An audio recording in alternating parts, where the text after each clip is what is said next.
We good? Is everybody good? I need a backup. Okay, no feedback, right? Because we're all on wireless. Yep. We're all good. I would be mad if I can't use my sound. That's all I'm saying.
Good afternoon, and thank you for coming. I've called this press conference today to provide you all with information regarding yesterday's fatal shooting at JT's Kia, the police pursuit that followed the shooting, the subsequent murder suspect apprehension, and then the fatal collision involving a Columbia police officer and another vehicle. I've asked Coroner Rutherford to join me today to provide information on the victim of the fatal collision and the coroner's role in this investigation. Coroner Rutherford. On behalf of the Richland County Coroner's Office, I extend my deepest condolences to the family of Ashley Brown, A-S-H-L-E-Y, Brown, B-R-O-W-N, age 34 years old. She died as a result of the collision that happened on yesterday. I am confirming that she was pregnant at the time of this collision, somewhere between 27 and 28 weeks gestation. Unfortunately, the fetus died as well as a result of the collision. The cause of death is blunt force injuries.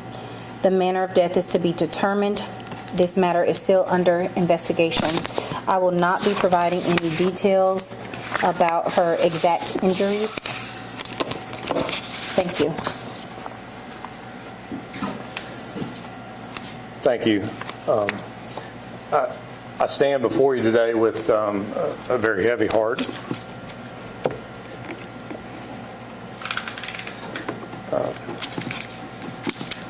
Just a broken heart. Before I summarize the tragic events, I want to echo what the coroner said, just express on behalf of the police department in our city. I thank Ms. Wilson for being here, but I want to express our heartfelt condolences to the family of Miss Ashley Michelle Brown. If you've heard from the coroner, she was fatally injured in a collision with a Columbia police cruiser yesterday. As a parent, I can't imagine the extent of the pain that her family is going through right now, and I can only say I'm so sorry. There's no other way to describe yesterday other than tragic.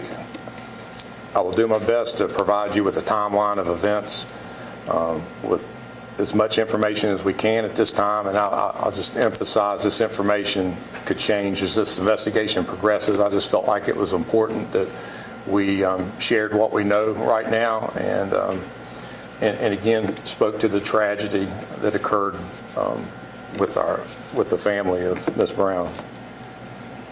Yesterday afternoon, about 3:04 p.m., officers responded to JT Kia. It's a car dealership on Greystone Boulevard in Columbia, and they responded to investigate a report of a shooting. Upon arrival at 3:08, and I'm going to be specific on this timeline because I think it brings context to this, officers located the victim. The victim was identified as Graham Pope, date of birth of 9/22/84. That identification was conducted by the coroner's office yesterday. Mr. Pope was shot multiple times while seated in a vehicle at the business. The victim was transported to the hospital where he later died. A witness at the scene provided our officers who first arrived with a detailed description of the suspect's vehicle, which was a gray Ford Mustang. Approximately 2 minutes later, at 3:10, a responding CPD officer located the suspect vehicle on River Drive. The officer initiated his emergency equipment, lights and siren, and initiated a traffic stop. The suspect did not comply, instead accelerated and fled towards North Main Street. The officer notified dispatch of the pursuit and the direction of travel of the suspect. This information was immediately broadcasted to area officers for assistance. As this was unfolding, Officer Darian Davis was clearing another call for service in the 6100 block of North Main Street. Upon hearing the pursuit broadcast, he immediately leaves his location and responds inbound on North Main Street towards River Drive. Less than a minute later, he collides with a vehicle, a 2023 Toyota sedan operated by Ms. Brown at the intersection of Prescott Road and North Main Street. This is approximately 3/10 of a mile from where he began his response to assist. After the initial collision, a secondary collision occurred at the intersection, and it involved a 2010 Honda van that was stopped in the roadway. It was occupied by one person. In total, 3 cars were involved. Each car was occupied by one driver, and all involved were transported to the hospital. As previously stated, Ms. Brown did not survive her injuries. Officer Davis was admitted to the hospital with serious leg injuries, and he has undergone surgery today, and he is in recovery right now. The other driver was treated and released from the hospital yesterday. State statute 565765 requires the State Highway Patrol to investigate all collisions involving a law enforcement agency and another motorist. The statute requires that they investigate the collision and file a report with their findings of whether the agency's motor vehicle was operating properly and within appropriate guidelines and statutes. As such, the South Carolina Highway Patrol did respond to the crash scene yesterday and immediately initiated their investigation. That investigation is being led by troopers assigned to the Multidisciplinary Accident Investigation Team. It's often referred to as the MATE team. All information regarding this fatal collision will come from the South Carolina Highway Patrol. We will conduct a separate administrative review of the collision to determine if any of our policies and procedures were violated. As with all of our administrative reviews, we will share that publicly at their conclusion. The pursuit continued for several miles across 3 police regions: the North Region, Metro Region, and Southeast Region. At approximately 3:16, the suspect turned onto Shady Lane, traveling north towards a dead end, and that's in the Lake Catherine community. At approximately 3:18, the pursuit ends when the suspect entered a private residence driveway, drove through the driveway and into the wood line. Officers gave chase after the suspect jumped from the vehicle and ran into the woods. The suspect was subsequently arrested and in possession of 2 firearms at the time of his arrest. The suspect was identified as Wesley Tyler Gross, date of birth of 6/13/95. His last name is spelled Gross. The suspect's been charged with murder, possession of a weapon during a violent crime, and failure to stop for blue light and siren. The suspect was out on a $10,000 surety bond for a breach of peace of a high and aggravated nature and presenting a firearm at a person. That case is being investigated by the Richland County Sheriff's Department. The total pursuit that the officers were involved in following the murder at JT Kia lasted 8 minutes and 13 seconds. Officer Davis that attempted to respond to assist in the pursuit, from the time that he initiated to his collision, it was less than a minute. We do not know the motive of the shooting at this time. So, as I said, I'm not at liberty to discuss the details of the collision. That'll be done and shared upon the conclusion of the investigation by the Highway Patrol. I can take a few brief questions about the related to the murder, if anybody has any. The suspect waived his right to appear today. What are the next steps after that? He will eventually, he's being held without bond right now. He'll have subsequent bond hearings, and he'll have a preliminary hearing in general sessions. Can you spell the officer's name for me, please? Yes, I can. Officer Darian, D-A-R-I-A-N Davis. He's been with the police department for 1 year and 4 months. He's assigned to the North Region, and he is an officer in good standing with no disciplinary issues. His date of hire specifically was January 9th, 2023, and he is an Army veteran. And you won't be able to share, he had his lights on and the speed he was on. You won't be able to share any of that? That would come from the Highway Patrol at the conclusion of their investigation. You said no motive or anything determined for the shooting that happened at JT's Kia? That's correct, not at this time. It's still very ongoing. We're very pleased that we were able to make an apprehension of such a dangerous person, but it's still very preliminary to understand exactly why it happened. But it was significant that when he was apprehended, he was in possession of 2 firearms and multiple rounds of ammunition, so we don't know what his ultimate attempt or intent was. Again, I'm really at a loss of what I could even begin to say to the family of Miss Brown. You know, we strive for perfection, and we train for perfection in an imperfect world. I know what these officers go through every day in service of their community. I know the work they do to save lives. I know the value they put on the sanctity of life, and I can tell you that there is never a time that we would ever invoke an ill intent to harm somebody, and it's just a tragic situation. We will be as you always can expect from us, we will be as transparent as we can. Again, on behalf of the police department and our city, we extend condolences to the family. Would you like to say anything? Just really briefly, I mean, there's not much else to say other than our deepest condolences to Ms. Brown and her family as a mother, but as the manager of our city, we couldn't ever ask for a series of events to be any worse than what they were yesterday.